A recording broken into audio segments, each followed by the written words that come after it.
All right, Andrew. My first season working for Glacier, I was a receptionist at park headquarters. Okay. Lowest paid position in the park, mind you, answering questions people had via phone, email, and letter. Gotcha. Occasionally, we had people in person come to the front desk with a question. And one of the most challenging questions we ever got was, where is your World Heritage Site plaque? Or what? We are a World Heritage Site, recognized by the United Nations for protecting natural and cultural resources that are important to the whole world. And every World Heritage Site gets a plaque to commemorate this designation. Okay, I don't think I've ever noticed this before. Where was it? Well, that's the thing. Nobody knew. I told them I'd never heard of it, and neither had my coworker. So they described to us a 2-foot by 3-foot bronze plaque, and we started asking around. We asked our boss, who coordinates exhibits around the park. He didn't know. We asked facilities management. They didn't know. We asked the superintendent. Nope. We asked everyone in headquarters and started calling all over the park to see if anyone had any idea where it might be. And then it turned out it was in Canada. Oh, that explains it. Glacier National Park's northern boundary is the 49th parallel, also known as our border with Canada, and right across the border in Alberta is Waterton Lakes National Park. And the World Heritage Site plaque was displayed at a pavilion in Waterton. So I wanted to call up somebody who works there. You know what? That's a great question, and I don't know that I fully know the answer to that. We've recently redone the pavilion in Waterton, so I don't know if that plaque is actually still visible there or not. That's something I'll have to go look for now. Exactly. That's Natalie Hodge. My name is Natalie, who works for Parks Canada, the Canadian counterpart to the NPS. I am the interpretation coordinator in Waterton Lakes National Park. Waterton, a literal stone's throw away, has been Glacier's neighbor since the very beginning. Yeah, Waterton was actually created in 1895, and it was originally titled the Forest Park Reserve. 2 years before Glacier was established as a forest preserve in 1897. Wow, that's really early. Not to mention that Parks Canada, the Canadian counterpart to the NPS, also beat us to the punch. Parks Canada was actually founded in 1911, and it actually became the world's first national park service. Predating the National Park Service by 5 years. The two parks, administered separately in their respective nations, oversee a contiguous landscape that doesn't recognize the political boundary that separates them. There's many jokes about animals not needing a passport in order to go back and forth between the two nations. We've seen black bears go back and forth across the border with no issue. Sometimes same with moose as well. Now, that elusive plaque that I mentioned, yeah, if you manage to find it, wherever it is, it wouldn't say Glacier National Park on it. So we refer to our park, each of our parks, in kind of abbreviated names: Glacier National Park, Waterton Lakes National Park. But what is the full name of our parks together? The full name of our parks together would be Waterton Glacier International Peace Park. Our two parks share more than an international border. Waterton and Glacier National Parks agreed that this incredible landscape deserves our cooperation, setting aside political divisions to cooperate in the management of everything from invasive or endangered species to wildland fires. For example, if there's a fire in Waterton Lakes National Park, often fire crews from Glacier will come down and help, and then vice versa. And while there are over 100 international or transboundary parks and protected areas today, back in 1932, we were the first ever international peace park. Which, on top of signaling management cooperation, was a symbol of goodwill between nations, a statement of unity that in 1932, in between two world wars, must have been refreshing. With a passport, Waterton is just a few hours away from most places in Glacier, and there are a lot of ways to experience it. Yeah, there's some remarkable hiking opportunities in Waterton that range from short trips to all-day outings. And a personal favorite of mine is to visit some of the phenomenal restaurants in Waterton town site. Yeah, we don't have quite the same variety down here. But Natalie leads what I think is the coolest way to see the place, a way to really experience the international part of our title, the International Peace Park hike. I have definitely been fortunate over the years and have been able to lead that Peace Park hike, and it's probably one of the coolest elements of my job working for Parks Canada. The hike is unique really in the sense that participants start out hiking in Canada, get to cross an international border by foot, and finish the hike in the United States. And our audience members are generally quite excited about the opportunity to be able to hike in 2 countries in one day. It's so cool. They even hold a little hands across the border ceremony. And this is where participants line up on either side of the international border, and they shake hands as a sign of peace and goodwill with those across from them. And this is a long-standing tradition of the hike, and it's been ongoing since the creation of the hike in 1978. The International Peace Park Hike, or IPP, is 14 kilometers long, or just over 8.5 miles. You essentially walk the length of Upper Waterton Lake to wind up back in Glacier, where you'll finally catch a ride on the International, a 200-passenger boat that's ferried people across Waterton Lake since 1928. Yeah, and from having taken that ride myself, it really stands out as one of the most unique experiences anywhere in either park. Yeah, I agree. Even just looking into the other country, let alone getting to hike or boat into it, is powerful. Now, again, you do need a passport to visit Waterton, and you need a reservation to ride the International or to join the IPP. But no matter what you do on your visit, seeing both sides of the border will only enrich your experience. So the next time you come to visit, make sure you visit our sister park. Keep that spirit of goodwill alive, and maybe, if you're lucky, you could even find that plaque.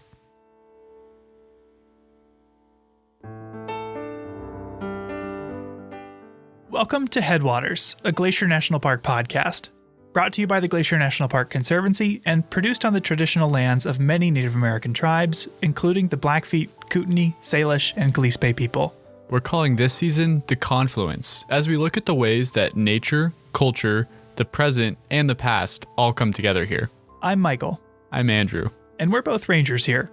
Now, we've mentioned so far that Glacier has a lot of titles. National Park, World Heritage Site. But today we're going to focus on just one of them, International Peace Park, an agreement between the NPS and Parks Canada to cooperatively manage our shared resources. And no place better represents the International Peace Park than Goat Haunt, one of the most remote and least visited regions of Glacier. Okay, real quick. What's with the name? Goat Haunt? Yeah, it's kind of an archaic term, but a haunt is a place where someone or something hangs out. So essentially, Goat Haunt is a place where the mountain goats like to hang. Oh, I see. Well, odds are, even if you've been to Glacier before, you probably haven't made it to Goat Haunt.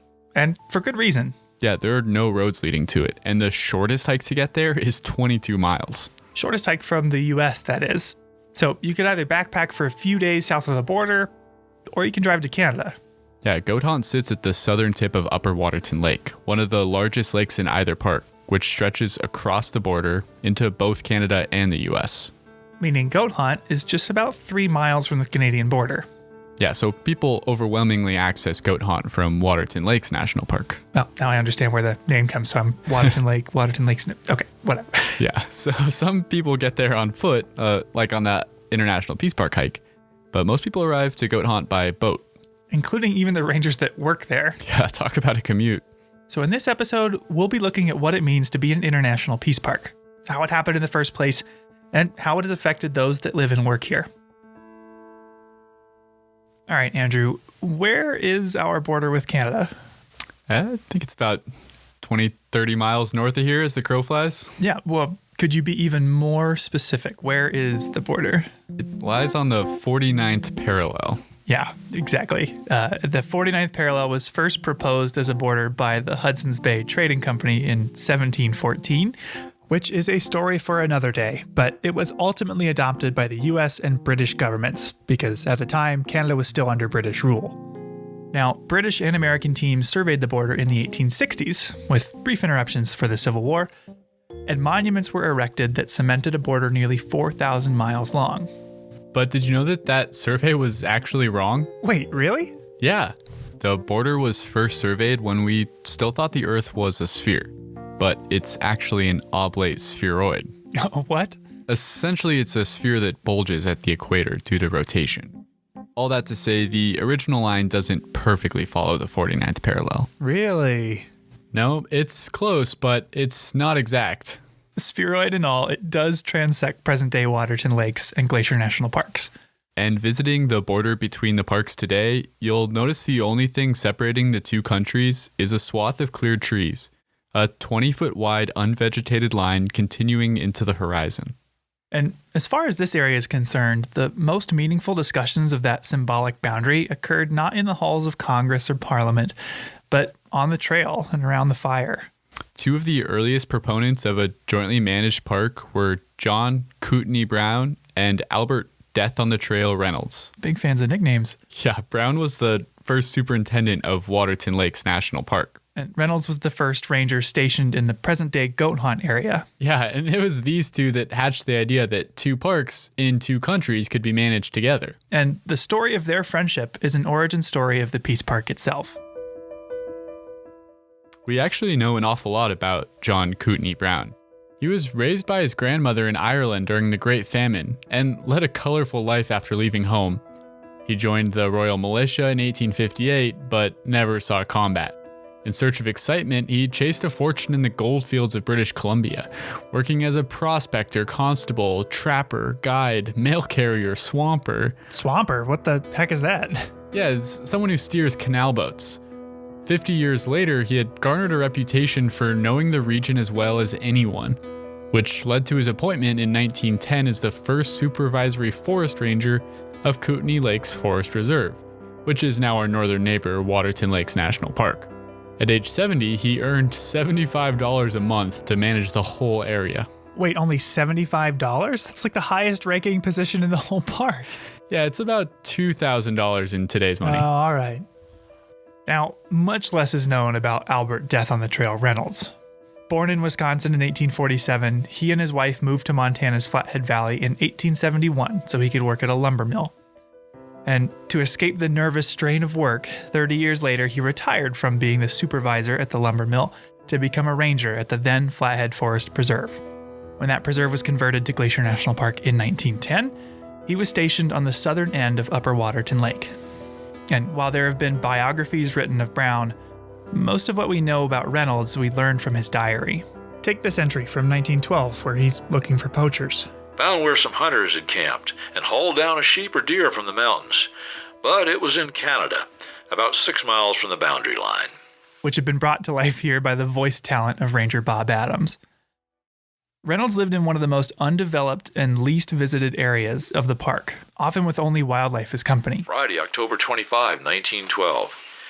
When I arrived at camp, a bear had been there last night, and he raised hell. All around camp he went, looking into all 3 windows. Took a bath in the wash tub and stood in front of the looking glass and combed his hair with his scrubbing brush. His nickname Death on the Trail was self-ascribed, and his disdain for horses led him to walk everywhere. He regularly walked 17 miles south to get his mail. Wow. I walked just about 1 mile to get my mail, and I thought that was rough. But Reynolds would also walk north to visit Waterton, where he befriended Brown. Yeah, he walked the full 12-mile length of Upper Waterton Lake, which starts in Montana at Goat Hunt and ends in Waterton Townsite in Alberta. Walking that whole way to visit his friend Kootenai Brown, unless he could catch a boat ride. Sunday, October 20, 1912. Left at camp 7 a.m. in one of Mr. Hazard's boats. Went as far as Weeks Landing, where I walked to the post office, got some mail, then went to Mr. Brown's. His duties as a backcountry ranger included looking out for poachers, forest fires, and other, quote, threats to the park. Okay, so what constituted a threat to the park? Well, in the early years, the Park Service was guided by a fundamentally different understanding of ecology than it is today. And Reynolds' writing illustrates this really well. Early park managers were especially eager to protect ungulates, like deer. He would actually follow deer in order to chase them towards better foraging habitat. Left camp as soon as I could. Went up the trail that the deer took up the mountains. I located them up on a high bench, almost to the top of that mountain. I managed to get above them. There were about 40 of them. I got above them after a hard struggle. The snow was deep. He thought he could get them to go somewhere where they'd be happier and safer if he could only jump out and surprise them. Some went one way, while others took my trail and went down. Last of them that I saw was about 2 miles and still going. They're safe. I think if I did that in a uniform today, people would think I was totally crazy. And on top of chasing deer around, he would actively hunt and kill anything that could harm them. To kill coyotes, he even enlisted the help of his friend Brown, the superintendent of Waterton. I went to one of Mr. Brown's baits for coyotes, and I found that a coyote had been there this morning and had taken a meal out of it. I followed his tracks for nearly 2 miles, and he did not show any signs of the poison, so I left. Canadian poison is no good. In the years since, we've come to understand that predators like coyotes, wolves, and mountain lions play essential roles in the ecosystem. The practice of poisoning them has long since been abandoned. It's not part of our job anymore. No, it's nice that attitudes have changed in that respect and decided that all animals have a right to be here, and not just the ungulates. That's Tracy Weiss. Yeah, my name is Tracy Weiss. I've been working here at Belly River for the last 16 summers. The Belly River Ranger Station where she works is one of the northernmost in the park. In fact, to hike in to meet her, I parked at the Canadian border, spitting distance from the customs office. And while Tracy and her husband Bruce work here in the summer, Reynolds worked and lived near Goat Haunt year-round with only a wood-burning stove for warmth. It was 12 below freezing this morning, and now 6:30 is 10 below. Even on holidays. I made a bread pudding for dinner and took a cup of cold water. That was my Christmas. I honestly cannot imagine the rangers that spent winters out here in that kind of cold and that kind of wind. Yeah. It must have just been phenomenal. But rain or shine, Reynolds would travel north to visit Brown. December 27, 1912. The snow was deep and soft. The wind was awful. Took till 4 p.m. to make Mr. Brown's. From what we can tell, the two were fast friends. Even though Brown, who wrote poetry and spiritual musings, never seemed to write much about Reynolds. Yeah, and Reynolds, in the journals of his that we have, he doesn't write about his friendship with Brown either. His journals are really utilitarian, the simple summary of what he did that day, often signing off with the number of miles he had traveled. But even still, Reynolds wrote often about his trips to visit Brown. Wednesday, December 4, 1912. Left camp 9:15 a.m. with Mr. Brown. He went as far as Weeks Landing with me to see if I got safe over the river. I had to break ice about 100 feet before I got into the main stream, but I made it okay. They collaborated for work, they shared notes, they sought one another's advice, and they socialized. And as you know, Andrew, the winters here can be pretty drab. Yeah, cold, gray skies, socked in. Which, by all accounts, gave them plenty of time to discuss the philosophical facets of their jobs, like the artificiality of the lines separating the two parks they were sworn to protect. One person who met Brown and Reynolds was Samuel Middleton, an Anglican reverend in Canada. And after meeting the two rangers, he wrote about their discussions of the boundary. Emblematic of the trouble with dividing the two parks was Upper Waterton Lake, which lay partially in the United States and partially in Canada. Reynolds suggested that geology recognized no boundaries, and that as Waterton Lake lay in its glacial cirque, no man-made boundary could cleave its waters apart. It'd be better then to accept nature's creation by removing the boundary line and acknowledging one park, one lake, in its own territory. And Brown agreed. He said that since the lake could not be physically divided, it was senseless to divide its management. This was a powerful idea at the time. A subtle suggestion, through the lens of a landscape, that a political boundary could not divide us. This idea of theirs to jointly manage the two parks would not come to fruition in their lifetimes. Of all the days I ever saw, today has put the cap sheaf on them all. Talk about wind. It has been a corker. I had to face it every step of the way, 18 miles.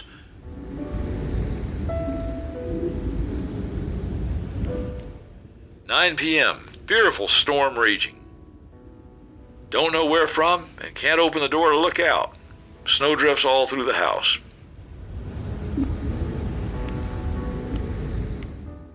Reynolds was clearly an incredibly tough person with a fortitude that's hard to fathom today. Wednesday, January 15, 1913. Went up to the lake. Had to use my snowshoes. It has snowed hard all day. It was so soft, I sunk in above my knees on snowshoes. I reached home camp, found 6 feet of snow on the roof. I had to go up and shovel away from the stovepipe before I could build a fire. It took over 3 hours. Did not get it nearly all off. We'll finish in the morning. It was 10 below zero all day and snowing hard. Distance 6 miles and 1 frozen toe. But as tough as Reynolds was, the winter of 1913 began to catch up to him, and he caught a cold he couldn't shake. In one last journey, he ventured north to visit Brown, who mentioned Reynolds in his own journal for the first and final time. 4 February 1913. Mr. Reynolds, here, 32 below zero. Rode and snowshoed west side of park to pass. Miles 20. Reynolds very sick. Up all night with him. 4 days later, Reynolds died. And 3 years after that, Brown passed away as well. Over the course of the next 20 years, the parks remained under separate management. A new Waterton superintendent was appointed to replace Brown, as was a backcountry ranger to replace Reynolds. Visitors came, people enjoyed the parks, and life continued. But Reynolds and Brown's idea of an international park lived on, because in July of 1931, the local Canadian Rotary Club called a get-together of Montana and Alberta Rotarians to discuss for the first time the creation of an international peace park. And while Reynolds and Brown had entertained the notion, it had never before gained traction. In fact, this would be the first international peace park in the whole world. Yeah, and this new idea was drafted in a resolution by the newly inaugurated president of the local Rotary Club, Samuel H. Middleton. Who just so happens to be the same guy we quoted earlier, who had interviewed Reynolds and Brown about their thoughts on the border. The very same. Now, it's worth noting that Middleton first came to Waterton in search of a summer camp for St. Paul's Indian School, of which he was the principal. One of many schools of its kind that sought to suppress Native culture, taking kids from reservations away from their families to boarding schools where they were taught, more or less, how to be white. This policy was called at the time, Kill the Indian, Save the Man. Yeah. But acknowledging his racist efforts towards indigenous people, he was an important advocate for the establishment of a peace park.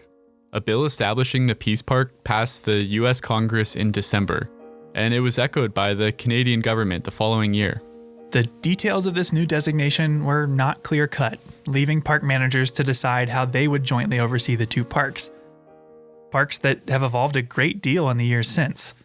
In his day as a backcountry ranger, Reynolds hardly ever saw anyone. But Tracy, the modern backcountry ranger working along the border, she says her main job is to work with people. I really see the main part of our job as educating people in the backcountry. Today, more people visit Waterton Glacier on an average summer day than the parks used to see in a whole year during Brown and Reynolds' time. But that hasn't changed why they're protected or why they're important. People that do come here, and they're more all the time, they're looking for something real. To go backpacking, to reconnect with nature. That's what these parks are all about. And I think every day that goes by, they're more important than they've been in the past. But throughout the last century, with all the changes it's brought, the two parks have strived to work together. So whenever our two parks share wildland firefighting resources, whenever we lead cross-boundary hikes or boat trips, you know who to thank. A couple tough old curmudgeons with an idea. Sunday, December 29, 1912. Oh, heavens, how it does snow and blow. A person can't see 200 feet, and it is coming harder and harder. I wish I was back in Helena.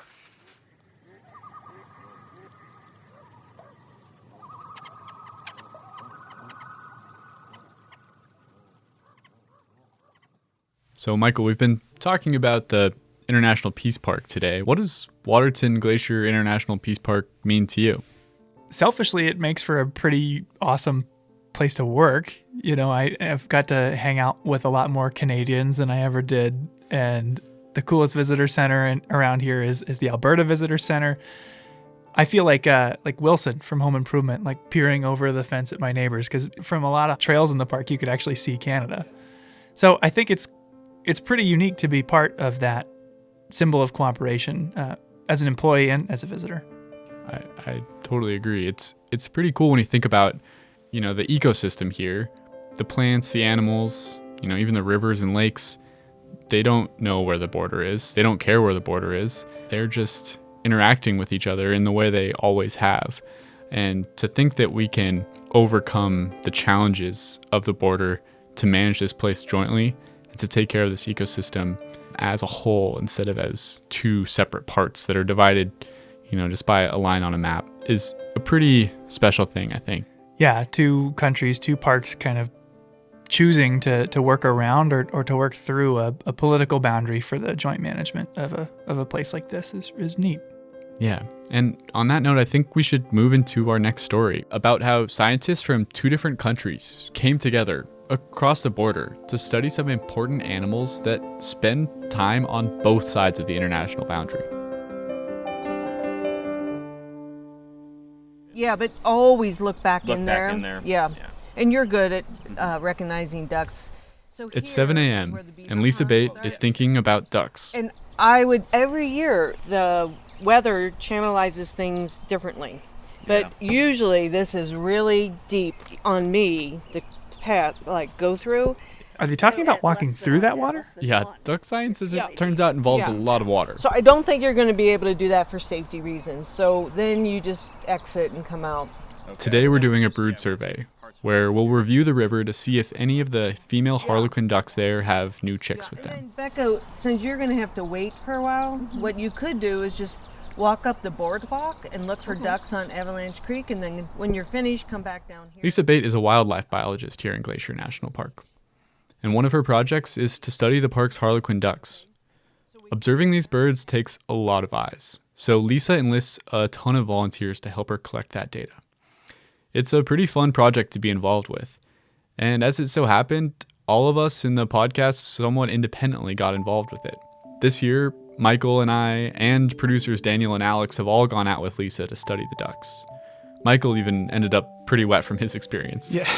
Yeah. If you want to hear that story, you got to go to the Mini Glacier episode.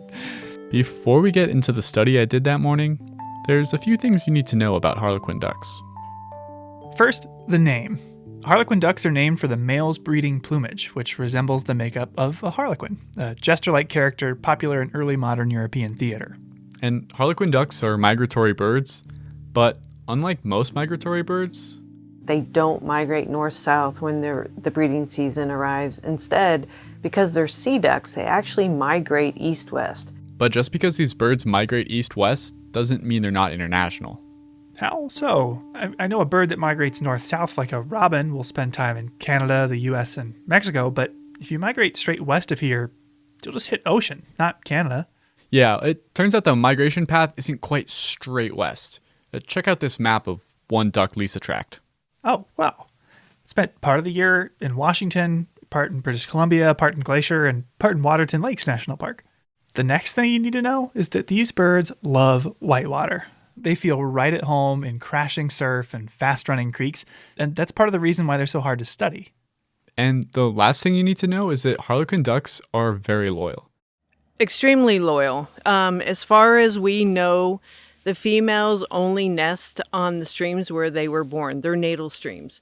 Though we've banded nearly 300 harlequins in Montana thus far, we have yet to document a breeding female dispersing to a stream other than her natal stream to reproduce. Well, what if something happens to the natal stream? Yeah, that's kind of what makes them such a sensitive species.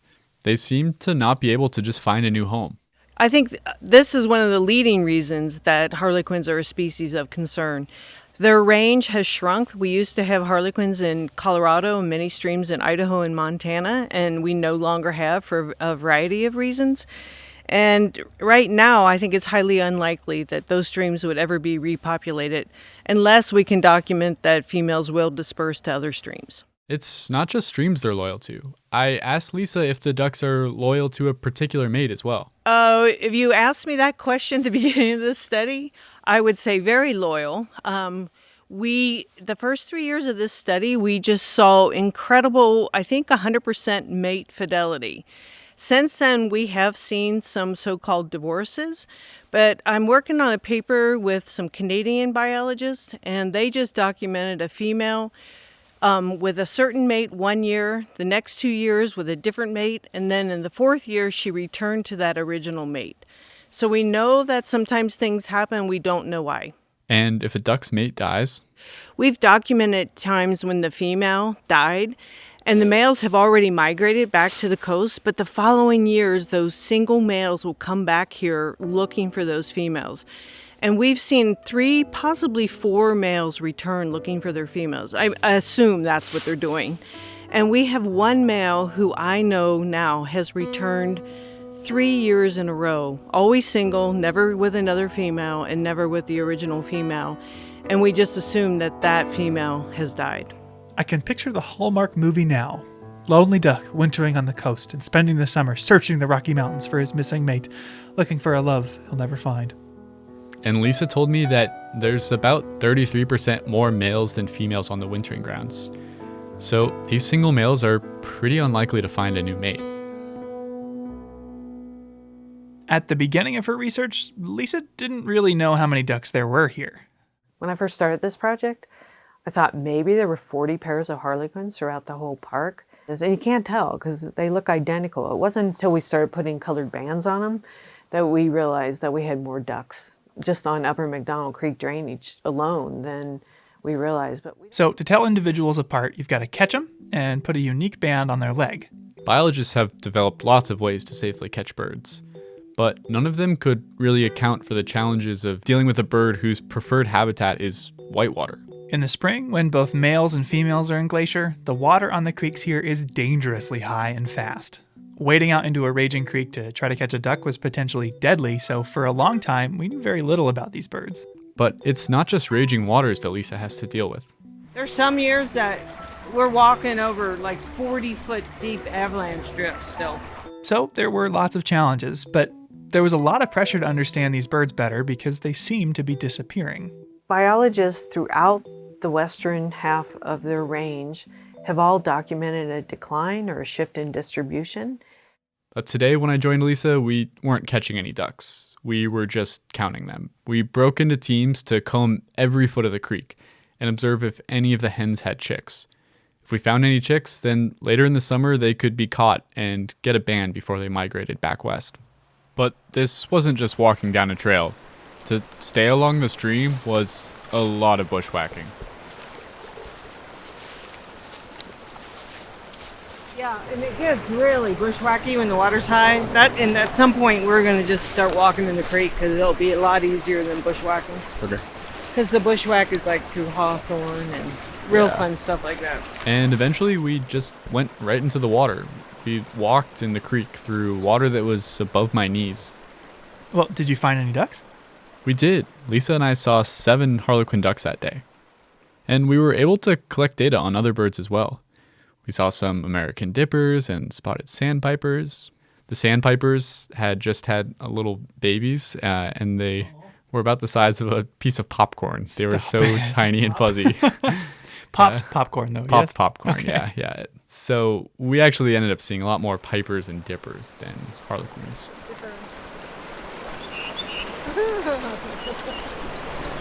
What is that? Yeah. That's great. The dipper just flew downstream singing. Hear it? Yeah, that sound. Yeah, it's unusual to hear them this time of year. They're more like February, March, and April when they're really singing up a storm. Flying and singing. Andrew just saw a spotted sandpiper. As far as harlequin ducks, we had seen 5 single females so far. Is that a lot? I don't know. It sort of depends on what they get down low. Yeah. Like I said, like a high count norm would be 12, so we still have a long ways to go. So how did this research get started in the first place? At first, Lisa just wanted to figure out if the ducks were even successfully breeding here. And I was like, okay, well, to do that, we'd need to find the nest and monitor them. And so we started like looking for nests, and we never found one. I think in 20 or 30 years of surveys here in the park, only one had accidentally been found when someone almost stepped on one. They were walking along the shoreline. So I'm like, well, how are you going to monitor nests if you can't find them? Luckily for all of us, we're not just in Glacier National Park, we're in Waterton Glacier International Peace Park.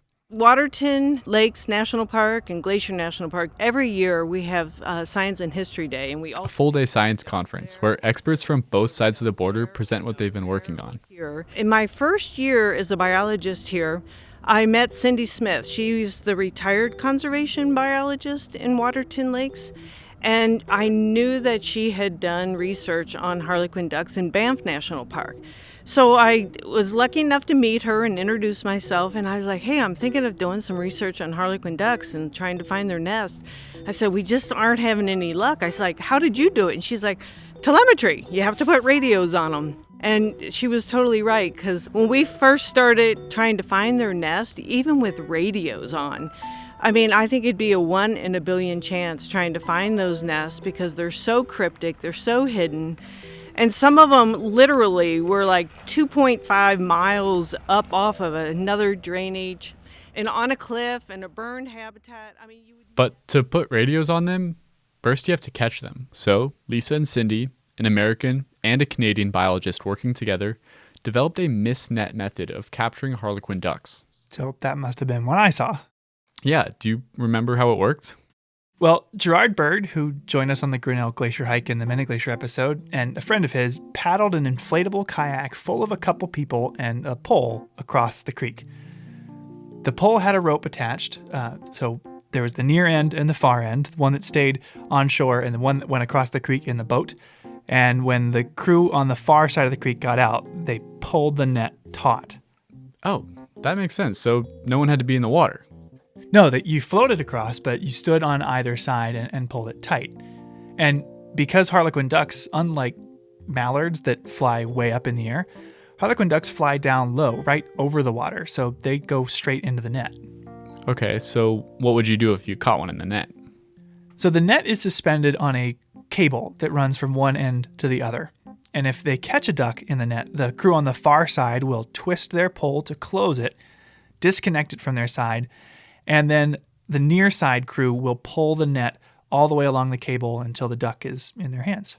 And then they can handle it on shore without having to get into the water. Yeah, precisely. So what was your job then? Oh, I had a really critical, a very important duck catching job. Oh, yeah? What was that? I sat probably a half mile up the road just looking at the creek with binoculars to see if ducks were coming. Okay, that sounds pretty important. How many ducks did you see? None. Well, okay, no, I saw mallards and I saw some mergansers. I saw mergansers, but no harlequins. They didn't come down the creek that day. Well, hopefully you still felt useful. I did for all the lofty ambitions I had of catching a duck that day. Lisa valued all the effort we put in. Lisa reminded me that even if you don't find any ducks, knowing that they're not there is useful data for her too.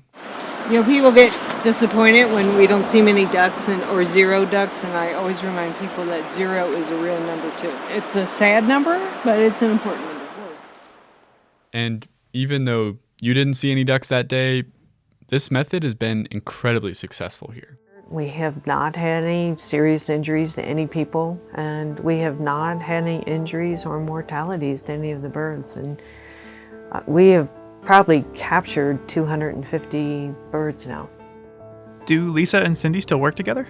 Yeah, they do. In fact, Lisa spoke really glowingly of their collaboration. Cindy Smith has been a mentor of mine for years. She's amazing, even though she's retired. As she told me, she's retired from bureaucracy, not biology.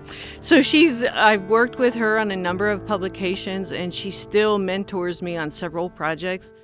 That's a real Peace Park success story. And the success isn't just with the science they've done.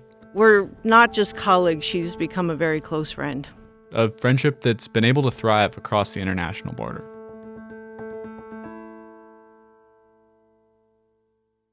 Each episode, we seem to cover at least one thing that, like this podcast, wouldn't be possible without the support of the Glacier National Park Conservancy. With the help of some friends over there, we got the number of Executive Director Doug Mitchell and decided to call him up out of the blue to ask about these projects. For this episode, we wanted to ask him about a very special bird.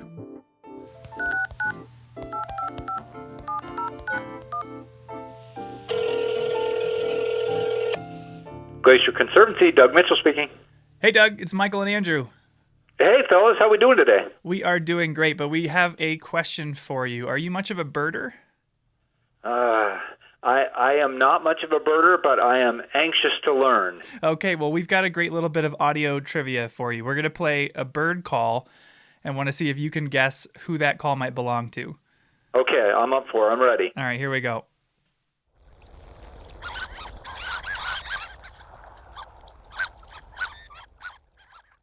that ring any bells for you? I'm going to default to one of my very favorite projects in the park, and I'm going to say Harlequin duck.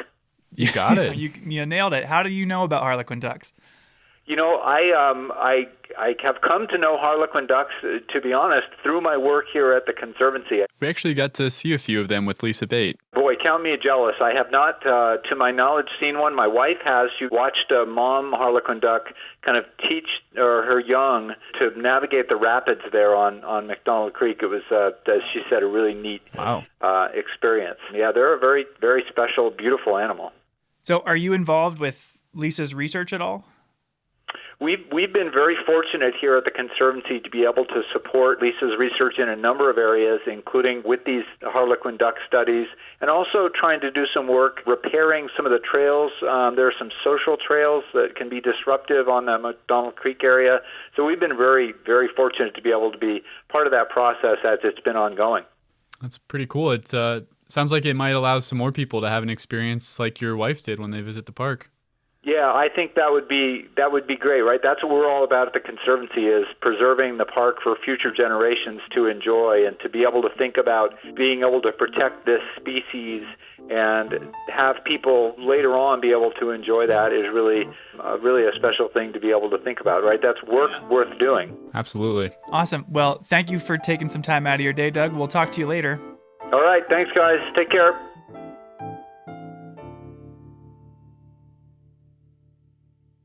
So, Andrew, neither of us grew up in Montana, right? That's correct. I actually grew up in Washington State. Yeah, and I grew up in Ohio. So the fact that we not only met, but became friends is something that just flat out never would have happened if it weren't for Glacier. Absolutely. Over the course of a year, this place serves as an intersection of people all over the world. A couple years ago, I was working as a ranger up at Logan Pass, and a guy asked me if I was the same Andrew who had refereed his kid's soccer game like 6 years ago. What? And I was. No way. So the Peace Park provides a unique opportunity to meet other people and experience cultures on both sides of the U.S.-Canada border. Just by virtue of having the Alberta Visitor Center near the west entrance here, we've had the chance to meet and befriend a lot of Canadians over the years. From the little things like celebrating Canada Day on July 1st to having them go out of their way to get me Canadian candy, ketchup chips, or Fruitopia that you can't find down here. The International Peace Park is like a confluence of two countries coming together into one unique thing. I mean, it's a lot of fun. And just in this episode, we've heard a few examples of employees befriending their counterparts from across the border. But I want to close us out today by meeting some folks that took the whole cross-border friendship thing to the next level. You know, I would say we got the full story from the Peace Park perspective. Meet Justin and Kim. Yeah, I'm Justin McEwen. And I'm Kim McEwen. We're currently at our home in Calgary, Alberta, Canada. Some Canadians? Well, yes and no. I'm from Ohio. And I grew up in the prairies of Canada in Saskatchewan. Oh, I see where this is going. Justin and Kim both worked in Waterton Glacier in the early 2000s. Justin, how did you wind up working here? My uncle was park superintendent down in Waterton Lakes National Park, so I had some exposure of going out there and visiting him and my aunt. It was a job and lifestyle that appealed to me at sort of a younger age. Appealing enough that around the time he went to college, or university as they call it up there, he got a job with Parks Canada. Started at Elk Island National Park and then moved down to Waterton Lakes. What did he do at Waterton? He was an interpretive ranger just like we were, leading guided hikes, campground programs. You know, I can probably look back on it and say it was like the best job I ever had. And Kim, how did you wind up working here?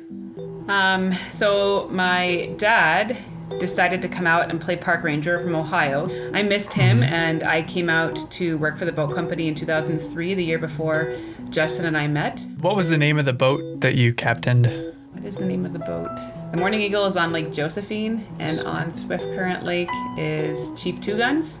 Oh, so she worked at Many Glacier. What is memorable specifically about the job of being a boat captain? If I think back now, like, it seems like it should have been a more difficult job than it was. It didn't feel difficult to drive these boats, and I really enjoyed like giving the talk on the boat, and I liked making people laugh. You're getting sometimes to show people bears for the first time, and the hotel there employed a lot of young people, and so You're just around a lot of other, basically university-aged people.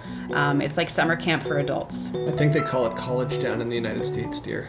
And Canadianized. And they actually met at work. We actually met on the boat dock at Many Glacier.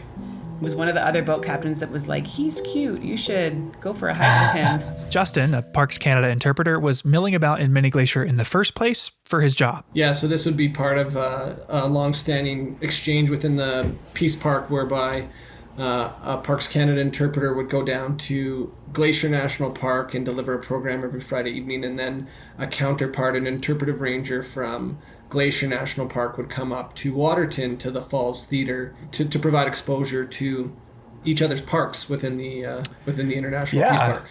But work wasn't the only reason he wanted to go to Glacier. Pretty soon after, I think I invited myself to come for a hike with Justin in Waterton. And yeah, after that first hike, it was basically like, it was a thing. It was the start of a relationship. Well, that's adorable. And not your typical workplace romance. The two parks brought them together, but they're from two different countries. Long distance is hard enough without a border in between you. How did that even work? Well, as you can imagine, it did make it tough, but they were able to find a way. So how long did you do the distance thing? We dated cross-border for 7 years. Kim worked as a teacher on the Blackfeet Reservation living in East Glacier, and Justin could find year-round, off and on work in Waterton. Okay, that's only a few hours apart. So relatively close, but they still crossed the border a lot, to the point where Customs and Border Patrol got to know them by name. I'm wondering, when you started seeing each other, how normal in your brain was the idea of dating somebody from another country? It became quite normal. I mean, it definitely took a while, like figuring out the differences between the two countries in the early stages of dating. I remember at one point making Justin a little paper dictionary, translating Canada speak into America speak. And then Justin made me like his edition. So I think I had put things on there like, it's a beanie, but you call it a toque for a winter hat. And I don't remember that, to be honest, but I know yeah, you've so mentioned there were like this before. lots of things like that. And eventually it just kind of melded into like, this is normal. Like my Ohio accent kind of became a Canadian accent, although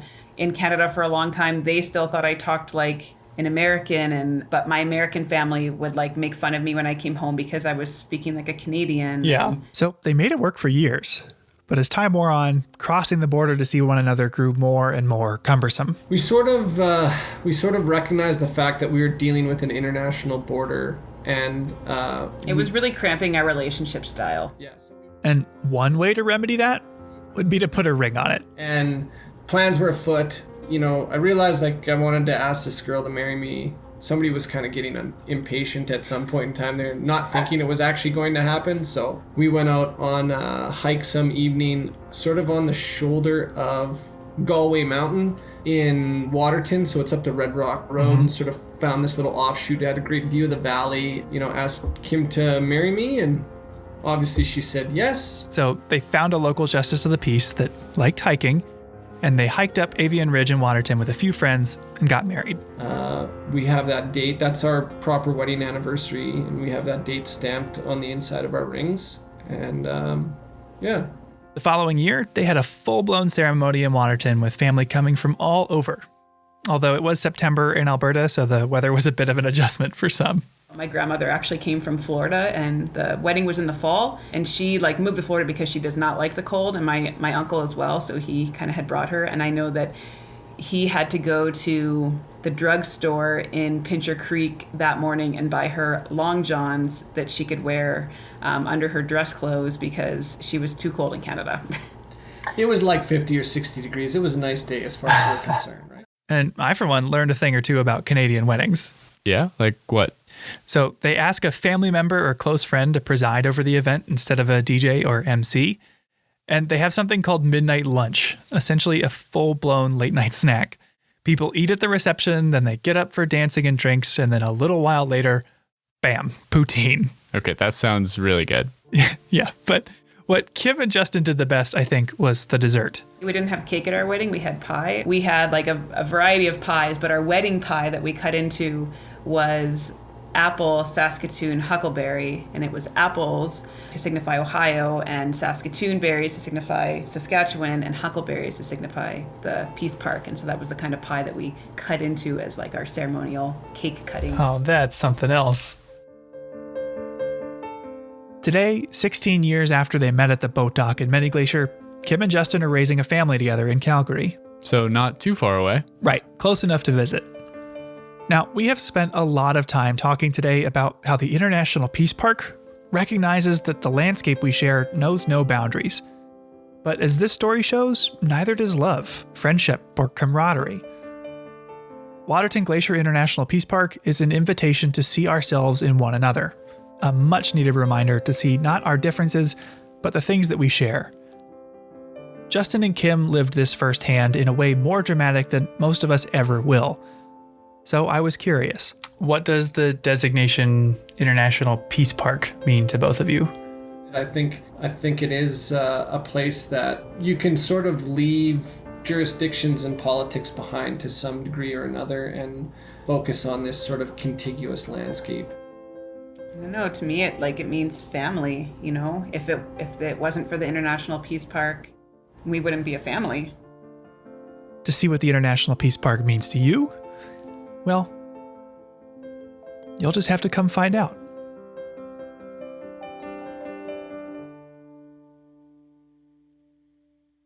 That's our show. For more information on the International Peace Park, on Waterton or Harlequin ducks, check out the links in our show notes. Thanks for listening. Headwaters is a production of Glacier National Park, with support from the Glacier National Park Conservancy. The show was written and recorded on traditional native lands. Andrew Smith and Michael Feist produced, edited, and hosted the show. Ben Cosgrove wrote and performed our music. Alex Stilson provided tech support. Quinn Feller designed our art. Renata Harrison researched the show. And narrated the credits. Lacey Kowalski was always there for us. And Daniel Lombardi and Bill Hayden were the executive directors. Support for this show comes from the Glacier National Park Conservancy. The Conservancy works to preserve and protect the park for future generations. We couldn't do it without them, and they couldn't do it without support from thousands of generous donors. If you want to learn more about how to support this podcast or other awesome Conservancy projects, please go to their website at glacier.org. Of course, you can always help support the show by sharing it with everyone you know, your friends, your family, your dog, and also leave us a review online. Special thanks this episode to Natalie Hodge and our friends at Waterton Lakes National Park, Tracy Weiss, Bob Adams, Lisa Bate, Diane Sine, and Kim and Justin McEwen.